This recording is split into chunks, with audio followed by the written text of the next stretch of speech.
네, 할렐루야. 배고프신 인사 한번 하실까요? 당신의 몸이 제 마음에 샬롬이 가득합니다.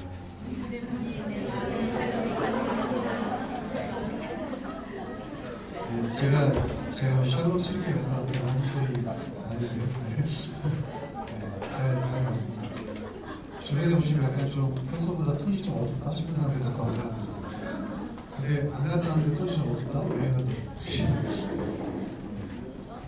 저희 찌르케 너무 잘 갔다 왔고요. 다음번에 이제 디브리핑을 할 때가 있을 것 같아서 그때 한번 초대해서 성기합 때할 것 같아요. 초대해서 같이 들으시면 하겠고, 국내 전도 때나 언제든지 저희 팀장님께서 열정과 성의를 다해서 찌르케에서 했던 율동을 꼭 해야 합니다. 그래서 저희가 이거 교회에서도 돼요? 라는 수준에서 보여드리려고 작정을 하고 있습니다. 지금 갑자기 급격히 얼굴 어두워지시니까 저희들이 멤버세요. 저희가 다녀왔고 건강해서 다녀왔고 팀들 내에서 그러니까 전체 샬롬 전체 팀이 조금 아픈 사람들이 있었는데 그래도 감사하게도 큰일 생기지 않고 잘 갔다 왔습니다. 기대해 주셔서 너무 감사하고요. 후원해 주셔서 너무 감사하고 계속해서 그 튀르키예 땅에 우리 생각하시는 선생님들을 위해서 계속해서 기대해 주실 줄 감사했습니다. 특별히 저희 MK 그 미셔너리 키즈 선교사님 자녀들이 생기고 있는데 그 자녀들이 그 안에서도 그 땅에서도 어디에서든 하나님 안에서 선교사님 잘할 수 있도록 계속 기도해 주시면 정말 너무 감사하겠습니다. 네, 우리 오늘 주신 말씀 함께 같이 읽고 말씀 은혜 한번 나눠보도록 같이 나눠보도록 하겠습니다. 오늘 말씀은 이제 큐티 오늘 부분이에요. 오늘 부분이고 예레미야 5장 10절부터 19절까지의 말씀입니다. 9절에 거의 10절 정도의 내용이기 때문에 우리 같이 제가 한 절 여러분이 한 절 합독하신 후에 마지막 19절은 함께 합독하도록 하겠습니다. 저는 같이 교독하실게요. 이스라엘의 대적들아 너희는 저 언덕으로 올라가서 내 포도원을 망쳐 놓아라. 전멸시키지는 말고 그 가지만 모두 잘라버려라. 그것들은 이미 나 주의 것이 아니다.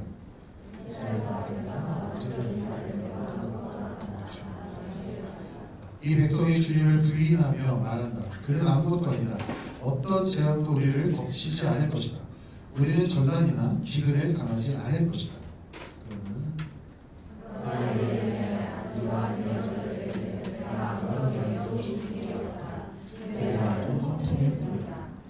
그들이 그런 말을 하였으니 보아라. 내가 너의 입에 있는 나의 말을 불이 되게 하고 이 백성은 장작이 되게 하겠다. 불이 장작을 모두 태울 것이다. 그러므로 나 만군의 주 하나님이 말한다.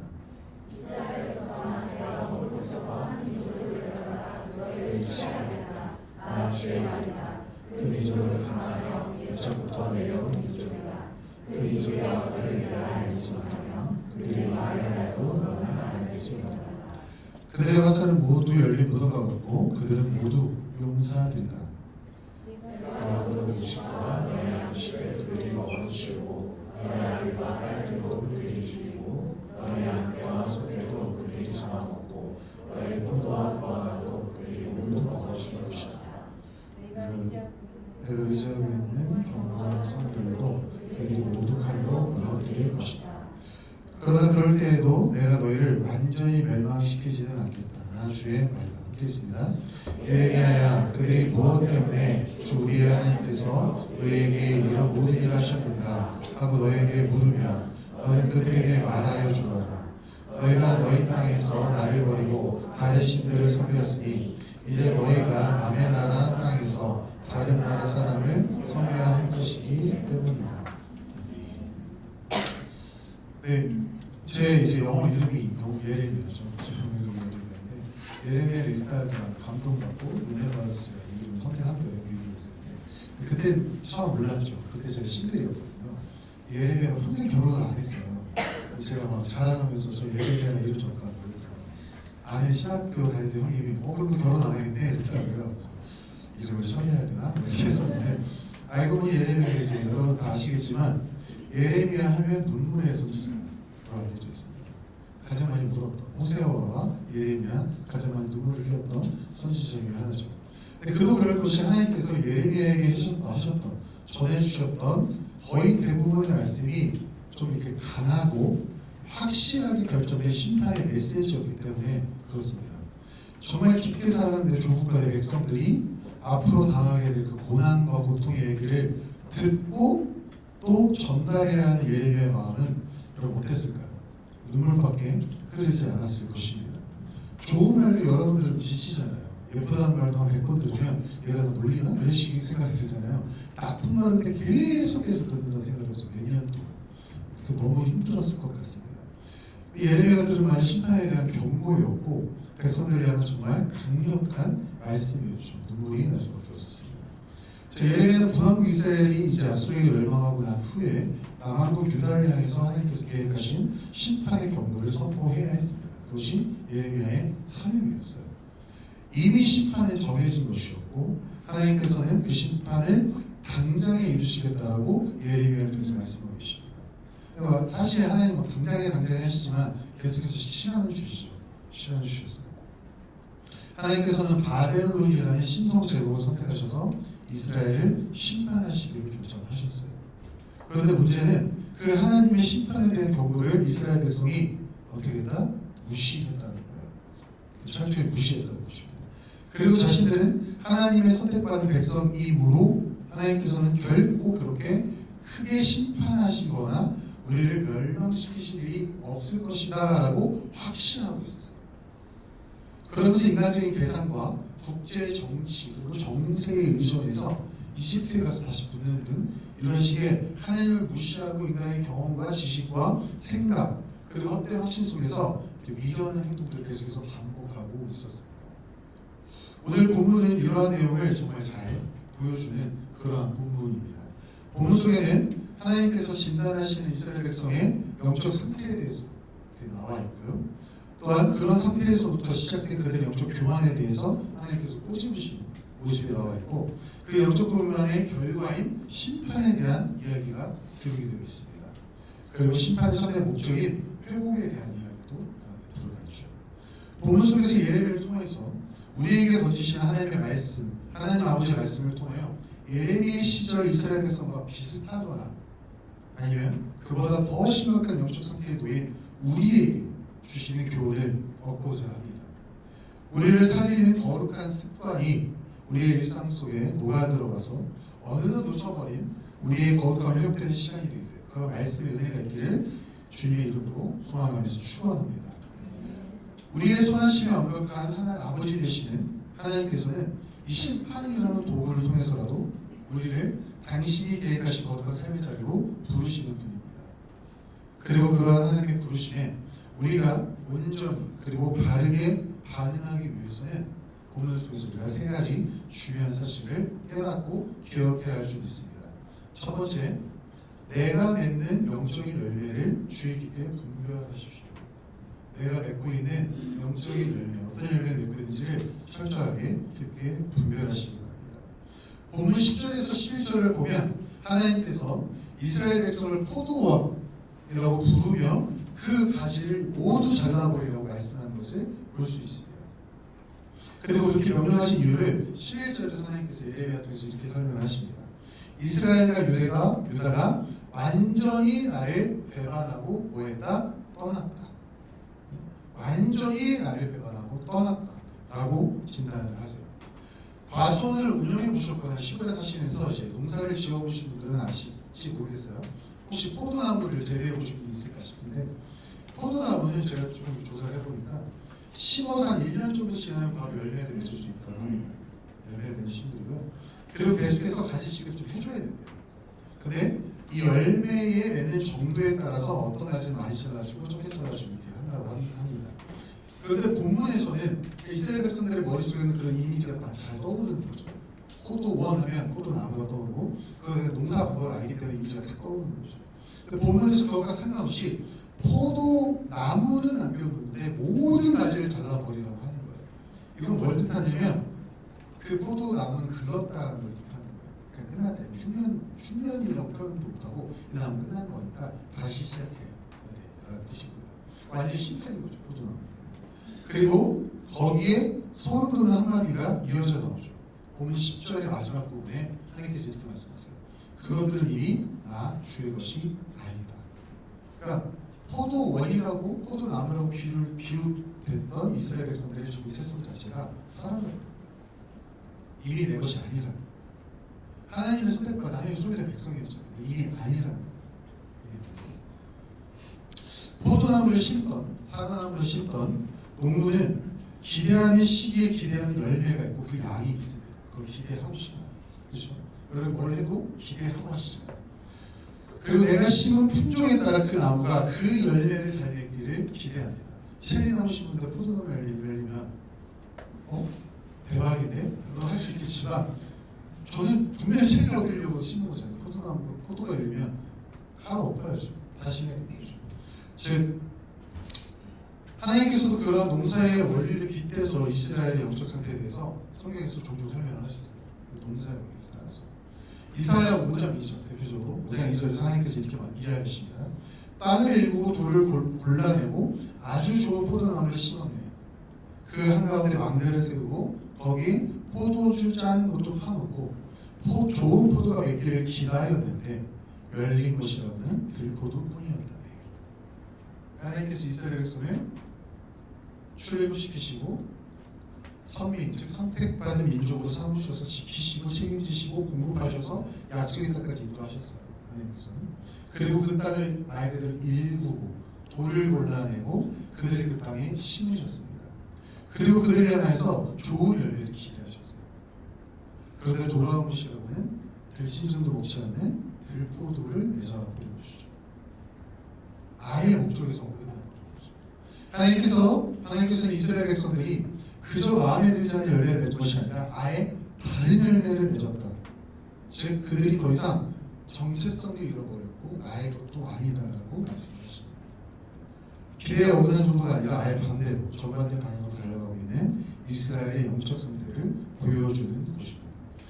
하나님께서는 그런 이스라엘 백성들을 그 가지를 모두 잘라버리라고 하나님께서 선택하신 강한 민족 즉 바벨론에게 명령하신 겁니다. 이제는 청소할 시간이다. 사랑하는 이 시국 리더 우리가 여러분은 어떠한 영적인 열매를 맺고 있는지 한번 진지하게 돌아보시면 좋을 것 같습니다. 과연 나는 하나님께서 나를 구원하시고 죄악 중에서 이끌어내셔서 구별하시니까 나의 소명과 사명의 자리에서 하나님께서 원하시는 열매를 맺고 있는가? 우리가 속한 청년 이 시구는 우리의 마을은 나의 목자는 하나님께서 원하시는 영적인 열매를 맺고 있는지 우리가 돌아보기 원합니다. 예전에 제가 그림 그리던 시절이 있었어요.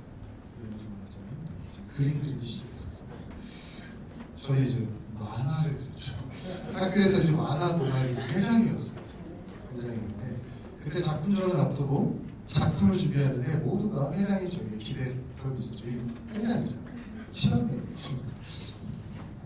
그런데 행사 전날 전시를 준비할 때 작품을 이제 말 그대로 전문용어로 속된 말로 오픈을 하고 전문용어로 깐다고 하잖아요. 이제 깠는데 모두가 제 작품에 실망을 했어요.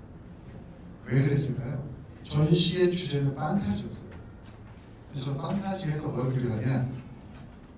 우주선을 그렸어요. 판타지, SF. 그래서 판타지 맞는데 하고 갔는데 저희 동아리에서 원했던 판타지는 뭐였냐면 중세 유럽풍의 판타지였어요. 모든 그림이 중세 유럽풍인데 회장 작품이 우주선이 떡하고 나옵니다. 전 우겼죠.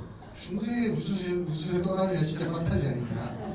지도 교수님의 지도 선생님의 엄격한 지도하에 제 작품은 걸리지 않습니다. 여러분, 제가 오늘 말씀드린 묵상하는데 이 장면이 생각이 났어요. 내 신앙생활이 이런 거 아닐까? 라는 생각이 들더라고요. 기대가 있는데 전혀 엉뚱한 짓을 하고 있는 거죠. 저 그만하느라 거의 일주일 밤새거든요. 정말 레퍼런스 찾아봤죠. 근데 안 걸렸어요. 너무 억울해서. 여러분 우리 신앙생활 이러면 괜찮으시겠어요? 그죠? 하나님께서 원하시는 열매가 아닌 하나님께서 원하시는 삶의 모습과 결과물이 아닌 내가 원하는 것, 내가 맛보고 내가 즐기기 원하는 것들로만 나의 신앙생활이 가득 차 있는 건 아닌지 우리가 한번 돌아보기를 원합니다. 하나님께서 나를 일단 심어 놓으실 때는 그분이 보고 그분이 즐기고 그분이 원하시는 열매가 정확하게 있습니다. 우리는 그것을 하나님의 소명과 사명이라고 표현합니다.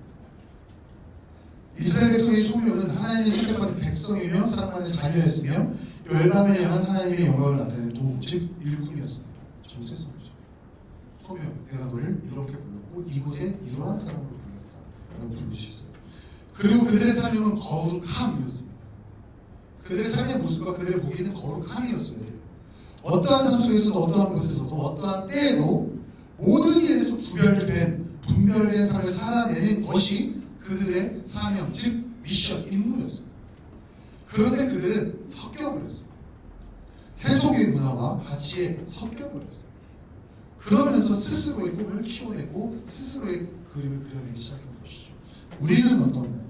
우리의 믿음과 생각 그리고 가치관은 하나님과 그분의 말씀으로 중심되어 있는 그분의 기준이 되어 있는 한번 돌아보기를 원합니다.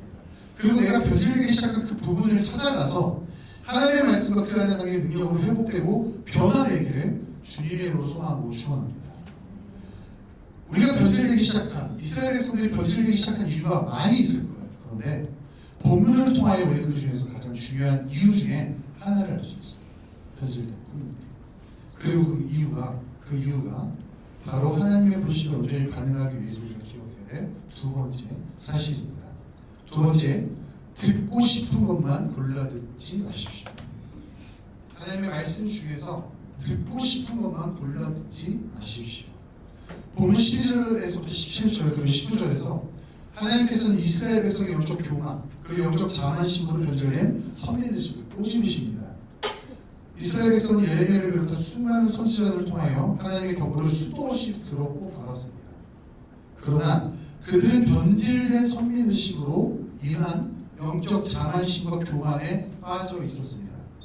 그리고 이렇게 반응했습니다. 본문 12절입니다.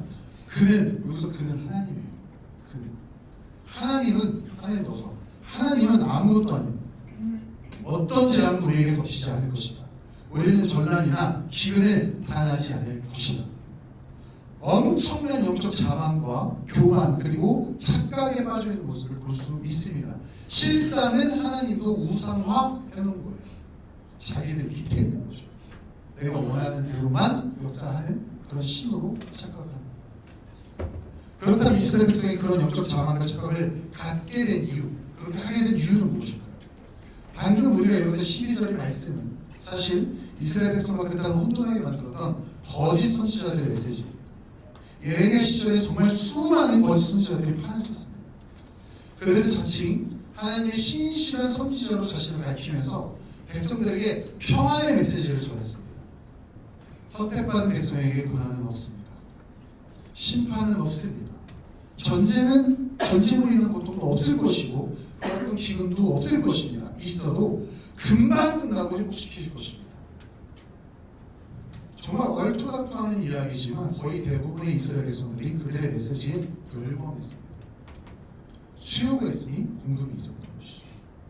다른 말로 표현하면 이스라엘 백성들은 귀에 단 거짓 선지자들의 메시지만 듣고 싶어 했습니다. 듣고 싶은 말씀만 듣고 싶었던 것이죠. 조금이라도 자신들의 기분과 감정 그리고 비위에 거스르는 말씀이라면 아무리 하나님의 말씀이라고 그들의 영과 양심이 외쳐도 무시했던 것입니다. 예레미야 38장을 보면 예레미야가 시드기야 왕과 그 고관들로 인해서 지능만 남아있는 물웅덩이에 갇히는 모습이 나와 있습니다. 예레미야가 그 지능만 남은 물웅덩이에 갇힌 이유는 단 한 가지예요. 하나님께서 이미 바벨론을 통해 유다를 심판하시고 결정했으니 괜히 희생자만 늘리지 말고 괜히 고통의 시간만 늘리지 말고 항복하십시오라고 말했다가 가신 거예요. 그게 하는 뜻이었거든요. 저항하지 말고 그냥 잡혀가. 네가 70년 바벨론에서 포로생활을 해야 돌아올 거야. 내가 정했어. 하고 예레미야가 정했더니 저거 잡아 죽여 이라고 집어넣은 거예요. 왕과 고관들 주변에는 하나님께서 분명히 유다를 지키시고 바벨론에게 승리하게 하실 것이라고 외치는 거짓 선지자들이 넘쳐나고 왕과 고관들은 예레미야 말이 아닌 그들의 말을 듣기로 선택했습니다. 38절에 앞서는 36장에서 여호야김 왕이 등장해요.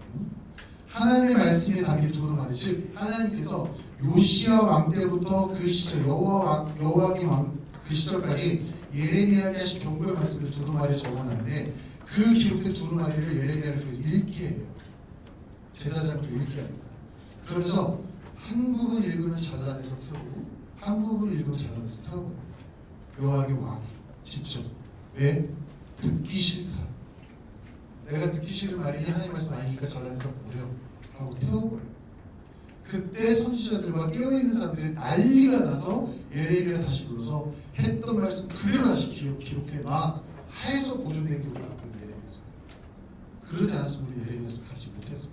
요하김이 다 태워버렸거든요. 듣기 싫은 말씀을 칼로 베어서 태워버리는 그런 파렴치한 행동을 유다의 왕이 이렇게 해버립니다. 사람들은 본능적으로 달콤한 말에 이끌리게 됩니다. 우리가 다 그래요. 낯이 막 간지러워도 칭찬과 아부와 격려나 이걸 좋아해요. 격려와 긍정적인 말을 좋아합니다. 그게 나쁘다는 건 아니에요. 본능입니다.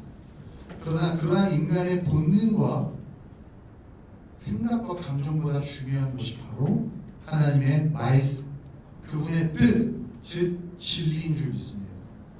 그러나 하나님의 말씀은, 그 진리의 말씀은 항상 우리 마음에 만족스럽고 듣고 싶은 것으로 오지 않습니다. 오히려 찔리고 불편하고 피하고 싶은 것으로 옵니다. 그렇기 때문에 왕도 고관도 모든 백성도 피한 거예요. 듣기 싫은 거예요.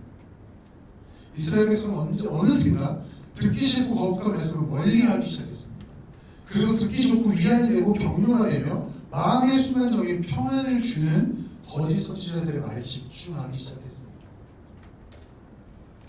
자신의 그 일상 속 삶의 모습에 큰 문제는 없고 그저 하나님의 은혜를 기대하며 하나님은 선하신 분이시니 우리를 괴롭히지 않으실 것이라는 헛된 망상 속에서 점점 거짓 선지자의 거짓말이 사로잡혀 갔습니다. 이스라엘 백성들이 그랬어요. 그리고 마침내 그것이 실제 사실인 것이라고 믿게 된 것이죠. 확신하게 됩니다. 진짜 그래. 우리에게 심판 없어. 고난 없을 거야. 바벨론 물러갈 거야. 우리 괜찮아. 꼭 안 돼. 거짓 선지자들의 말을 따르면 우상 버리지 않아도 됩니다. 우상 버리라고 하지 않았어요. 하나님은 살아계시고 선하신 분이 모두를 받아주신다고 했어요. 백성은 어떻게든 지키실 것이다. 네가 어떻게 살아 다 지키실 것이다. 하나님께서 원하시는 것은 그들의 행복이고 풍요고 그리고 너희들이 만족해야 하는 것이었어요. 그러나 전쟁에는 기근을 주시지 않을 것이다. 절대로. 이스라엘 백성은 이런 거짓 선포자, 선지자의 말에 미혹되었고 그렇게 자기가 만들어 오는 하나님을 섬기기 시작했습니다. 이런 안타행에 대해서 하나님께서는 예레미야 2장 13절에서 이렇게 질책하십니다. 참으로 나의 백성이 두 가지 악을 저질렀다. 하나는 생수의 근원이 나를 버린 것이고 또 하나는 전혀 물이 고이지 않는 물이 새는 우거를 파서 그것으로 샘을 삼는 것이다. 이스라엘 백성은 참된 진리이며 생명이신 하나님을 버리고 아무런 생명도 없고 능력도 없는 우상과 입에만 달콤한 거짓 여인을 쏟아놓는 거짓 선지자들에게서 생수가 나을 것이라고 기대하고 우상과 거짓 선지자들에게만 의지하고 매달렸습니다.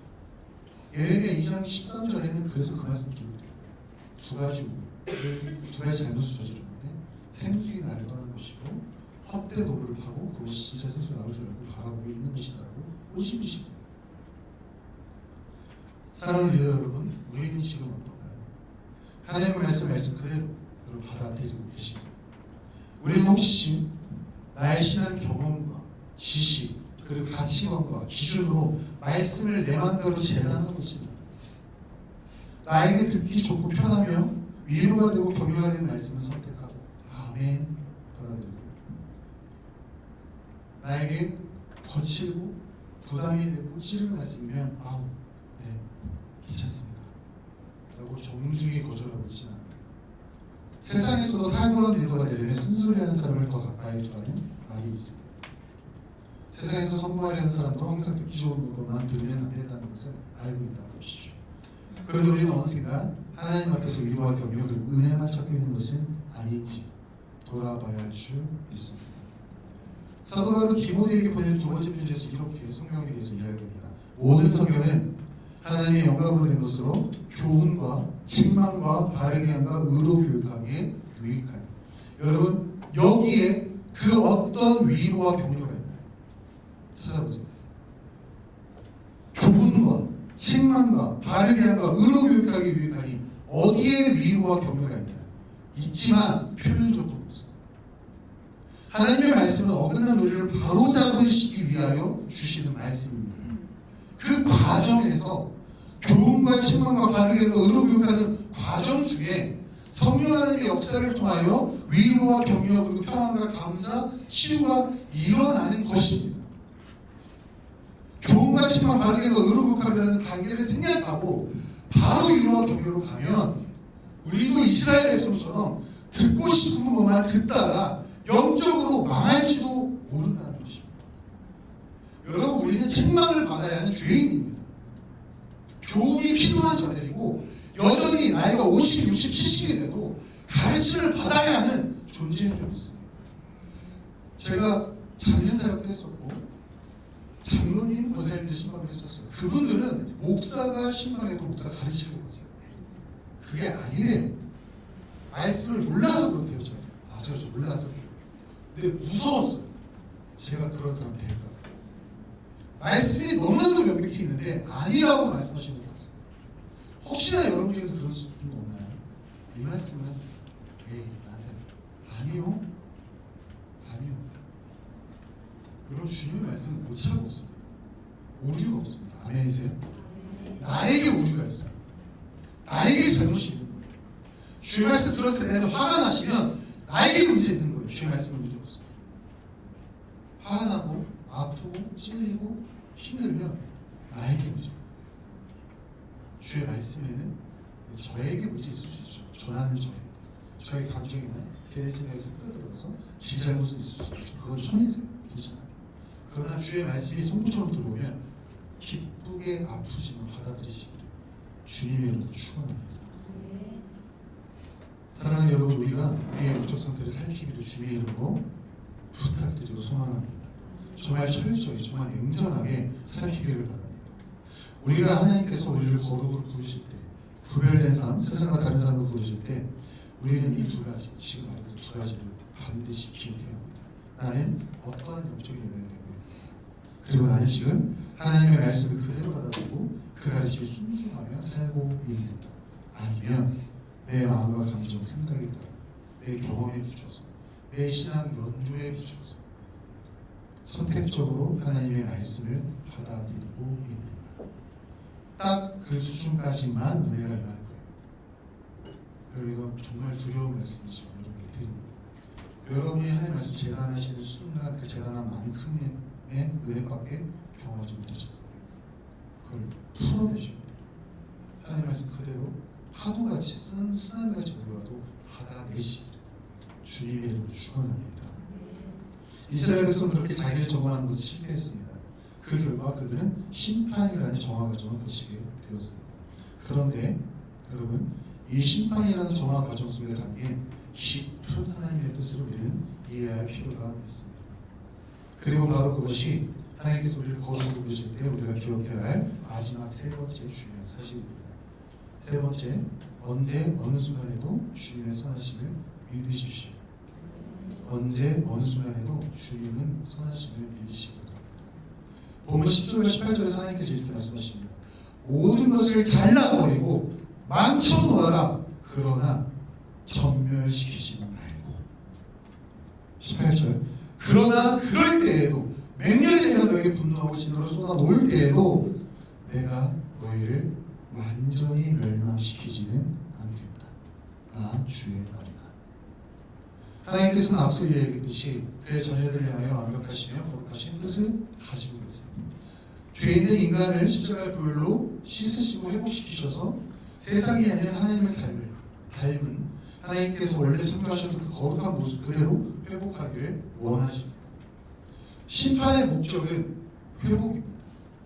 심판은 하나님께서 당신의 백성을 다시 거룩하게 회복시키시고 다시 그의 임자로 불러 모아 모으시기 위한 도구입니다. 사랑하는 여러분, 여러분의 삶 속에, 우리의 삶 속에는 크고 작은 교훈과 심판들이 날마다 경험돼요. 우리의 인생에서 경험하는 고난과 고통 모두가 하나님의 심판은 아닙니다. 자연스럽게 찾아오는 것들이 있어요. 우리가 세상에 살기 때문에 경험하는 것들이 있습니다. 그러나 여러분이 아실 거예요. 어떤 것들은 하나님의 심판, 즉 나의 거룩함을 회복시키기 위한 도구로서 주어질 때가 있음을 반드시 기억하기를 소망합니다. 그리고 그런 순간 우리의 고난과 고통 속에서 우리가 기억해야 할 것은 바로 하나님의 선하심, 하나님의 선하심. 하나님께서 심술을 주셔서 우리를 괴롭히는 분이 아닙니다. 물론 우리의 상황 환경 속에서 종종 우리는 왜 하나님께서 이렇게까지 하실까? 이 정도까지 하실까? 라는 생각이 드는 상황에 몰려가기도 합니다. 사실이에요. 그러니 고통이라는 문제가 인류에게 가장 큰 문제가 되는 것이에요. 그런 상황 속에서는 하나님의 선하심을 고백하기, 아니 하나님의 존재 자체를 의심할 수도 있습니다. 선하심 고백하기는커녕 존재 자체를 의심하기도 해요. 그러나 예레미야의 말씀, 그 본문에서도 발견할 수 있듯이 하나님은 우리가 우리의 잘못과 분명한 죄값으로 심판을 받는다 하여도 우리를 완전히 질면시키시고 없애버리시려는 분은 아닙니다. 그분이 우리에게 주신 심판은 우리를 회복시키고자 하심입니다. 이해할 수 없어도 우리는 하나님의 선하심을 믿어야 합니다. 그러나 무작정 덮어두고 나 자신을 희망 고문하면서 마치 브레인워시 하듯이 믿으라는 게 아니에요. 하나님께서는 그래서 우리에게 성경을 선물로 주셨어요. 주의 말씀을 주셨어요. 그 말씀에서 발견할 수 있는 하나님을 통하여 우리는 그분의 선하심을 믿고 의지해야 합니다. 여러분 바쁘고 힘드셔도 말씀으로 돌아가세요. 여러분 그래야 살아요.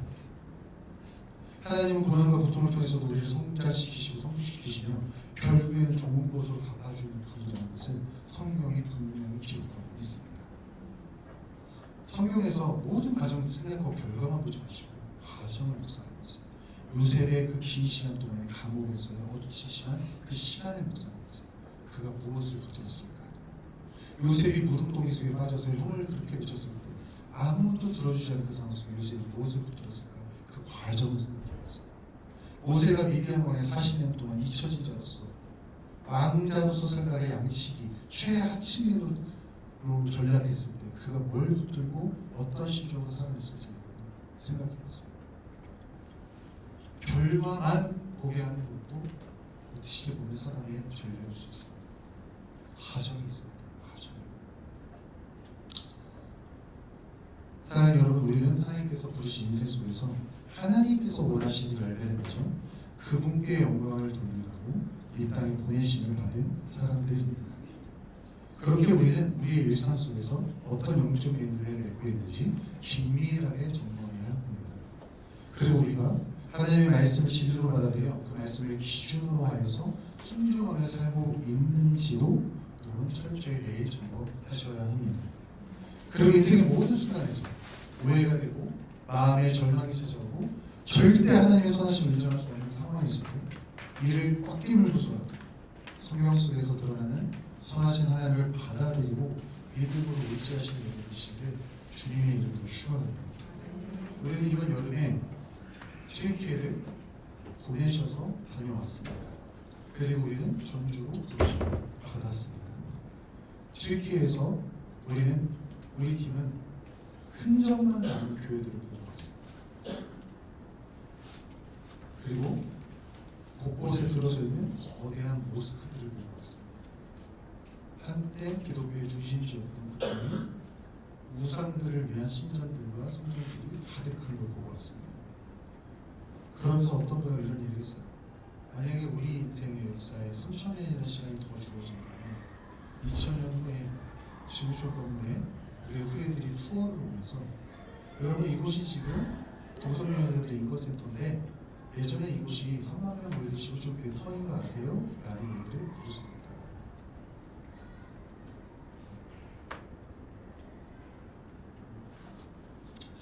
하나님의 말씀이 우리의 삶의 기준이 되기를 소망합니다. 여러분 우리가 우리의 삶 속에 맺는 열매와 하나님의 말씀을 대하는 태도를 점검하지 않으면 그 튀르키예 땅에서 우리가 보고 왔던 그 현실이 머지않은 우리의 미래가 될 수 있습니다. 우리는 또한 저주 땅에서 하나님께서 원하시는 열매를 맺기 위해서 그리고 하나님의 말씀이라는 진리의 길을 세우기 위하여 보내심을 받았습니다. 가서 하는 사역과 모든 것들이 하찮아 보일 수 있어요. 왜 하지? 라고 불필요해 보일 수 있고 가정이 힘들 수 있습니다. 중요한 과정들이 삐걱거릴 수 있어요.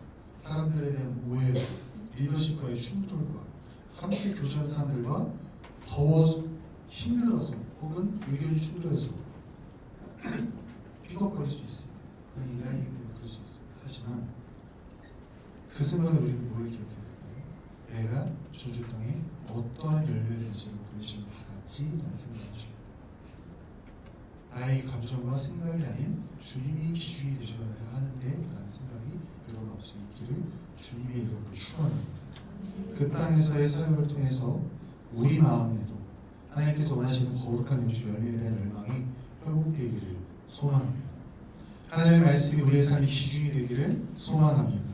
그리고 선하신 하나님의 깊고 풍성하게 경험하는 그분의 깊고 풍성하고 정말 다양하게 경험하는 정말 말 그대로 뜨거운 여름이 되기를 그리고 여러분의 인생 되기를 주님의 이름으로 축원합니다. 우리 함께 기도하시겠습니다. 이 시간에 찬양하고 기도하겠는데요.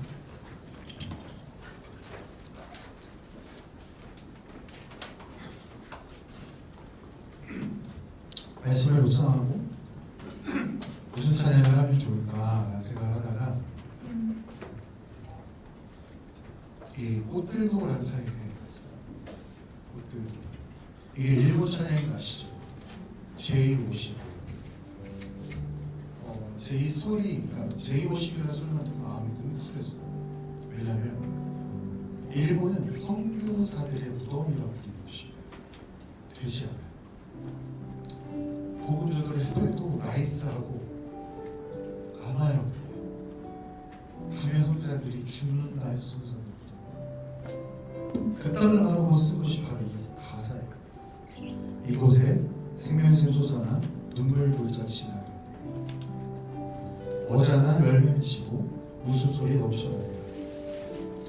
그날에 하늘이 열리고 모든 이가 보게 되리라. 마침내 꽃들이 피고 영광의 주가 오시리라.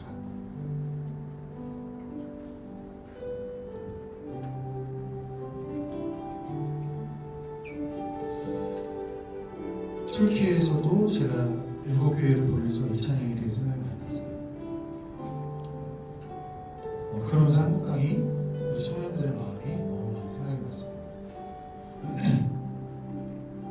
하나님, 우리의 마음에도 생명샘이 솟아나서 눈물 고자기를 겪고 있는 우리 마을자님들, 목자님들, 우리 지체들이 꽃들이 가득한, 열매가 가득한 영적인 풍성함을 맛봤으면 좋겠습니다.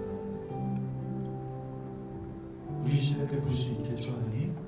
아니면 우리 자녀들하고 볼 수 있겠죠? 라는 생각을 좀 하게 됐어요. 여러분, 이런 소망과 열망이 여러분 마음속에 닿게 던져지기를 주님으로 축원합니다. 우리가 정신 똑바로 차리고 우리가 잘 살아내면 우리의 자녀 세대 때 그들이 열매를 맛볼 거예요. 근데 우리가 삐걱하면 그들도 광야길을 걸어야 합니다. 우리의 영적인 광야길을 물려주는 세대가 아니라 영적인 풍성한 포도원을 물려주는 우리가 되기를 소망합니다. 우리를 대학 친구도 청일 친구들이 지켜보고 있어요. 저렇게 가서도 상당히 많은 위로를 받았습니다. 왜냐하면 우리 팀이 분위기 제일 좋았거든요. 그래서 저 너무 감사했고 죄송해요.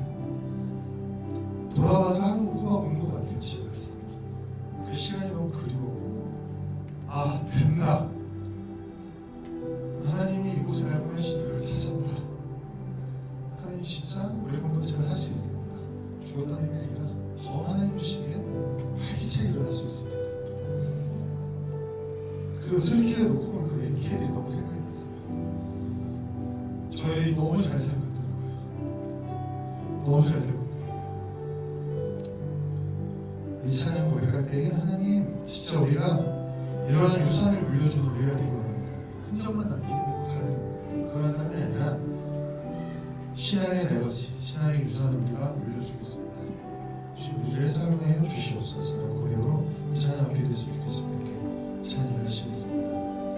이곳에 생명샘 솟아나 이곳에 생명샘 솟아나 눈물 골짜 지나갈 때에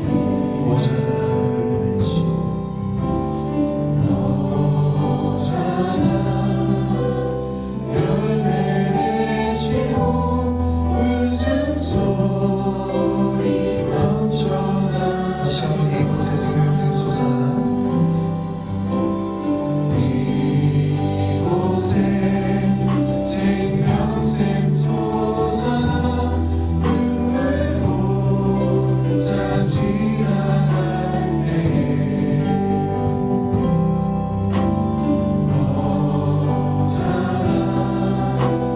열매 맺히고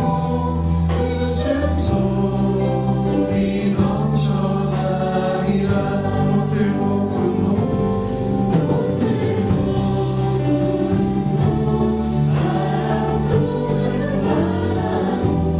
찬양하라 찬양하라 예수를 하늘이며 노래해 나의 영혼아 은혜의 주 은혜의 주 은혜의 주 그날의 하늘이 열리고 그날에 하늘이 열리고 모든 이가 보게 되리라 마침내 옷을 입히고 영광의 주가 오시리라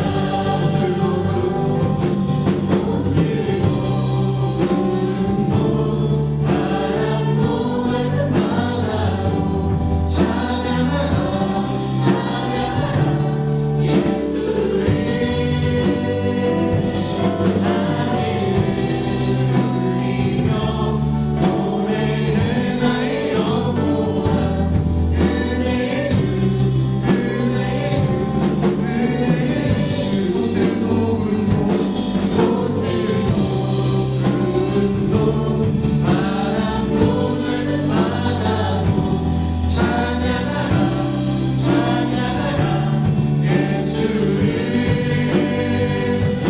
하늘을 울리며 노래해 나의 영혼아 은혜의 주 은혜의 주 은혜의 주 저희는 함께 기도하겠습니다.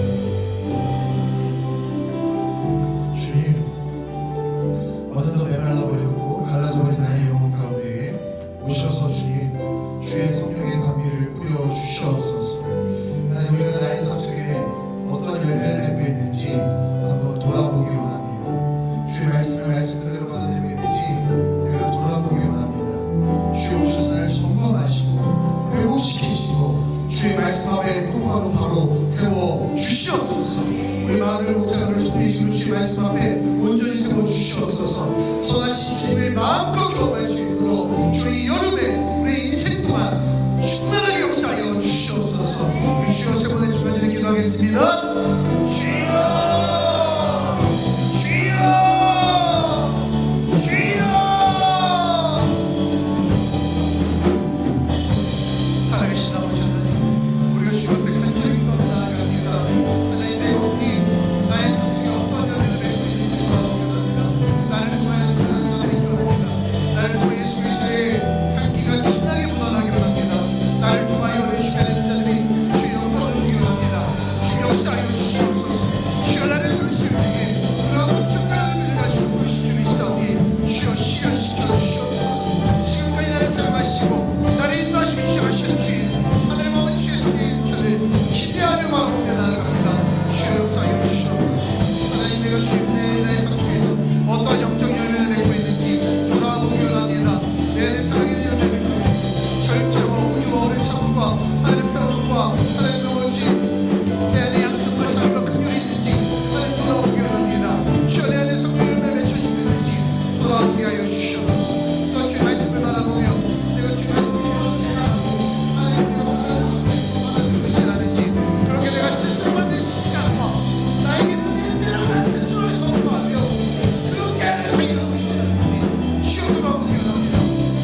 말씀을 선포하며 무너졌던 주의 영광의 깃발을, 그의 말씀의 기쁨을, 주의 말씀의 놀라신 능력을 하나님 선포하기 위함임을 고백합니다.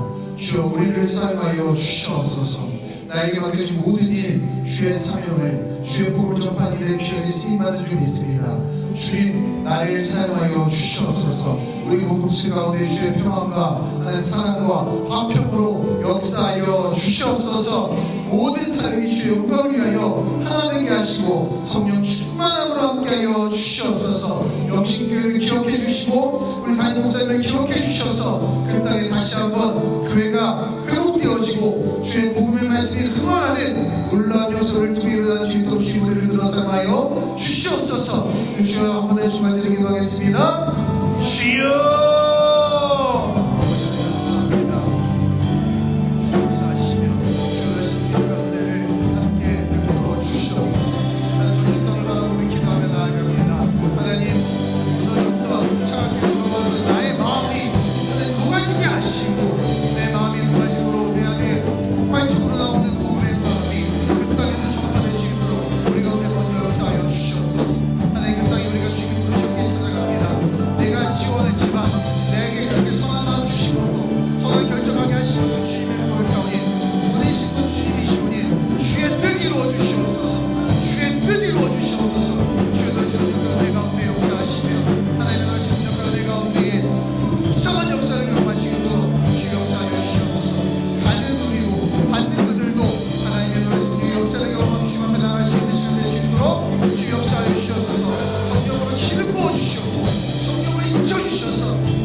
주님이 부르신 그 땅에서 부르신 목적에 맞추어 쓰임받기 원합니다.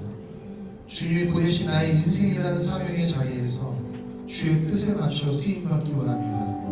그러나 주님, 사단이 거짓말합니다. 주의 뜻에 맞춰 주님께 순종하면 내 인생 잃어버리는 거라 거짓말합니다. 아니요, 주님은 우리의 상상보다 크신 분이시며 다양하신 분이시며 능력이 많은 분이시며 제한이 없는 분이시며 선하신 분이시되 우리에게 시간 고백하오니 주의 안에 있어야 참된 자유가 있음을 고백합니다. 주의 안에 있어야 나의 참된 나다움이 회복됨을 믿습니다. 주여 그 선함을 경험시켜 주시옵소서. 전주 땅이 그런 땅이 되기를 선포합니다. 우리 마음속에 불편함을 주거나 하나님 갈라지는 분열을 주는 영이 있다면 예수 그리스도로 물러가고 성령님의 하나님의 계신 것을 힘써 지키며 그 하나님을 통하여 오는 은혜를 경험하는 시간 될 수 있도록 주 역사하여 주시옵소서. 전주 영신교회와 우리가 하나 되기 원합니다. 우리 박병주 목사님과 우리가 하나 되기 원합니다. 연합함을 통하여 그 땅에 교회가 다시 흥황하며 영적 판도가 뒤바뀌는 시간 될 수 있도록 주여 역사하여 주시옵소서. 그래 우리 청년 이 친구에도 지금까지의 판도와 다른 영적인 새로운 판도가 판이 열려지는 시간 될 수 있도록 주여 역사하여 주시옵소서. 이후에 이제 모든 마음과 목장에 남은 시간에도 주의 성령의 뜨거우신 역사로 임재하시며 함께하여 주시옵소서. 모든 말씀을 주 예수 그리스도로 감사하며 기도드립니다.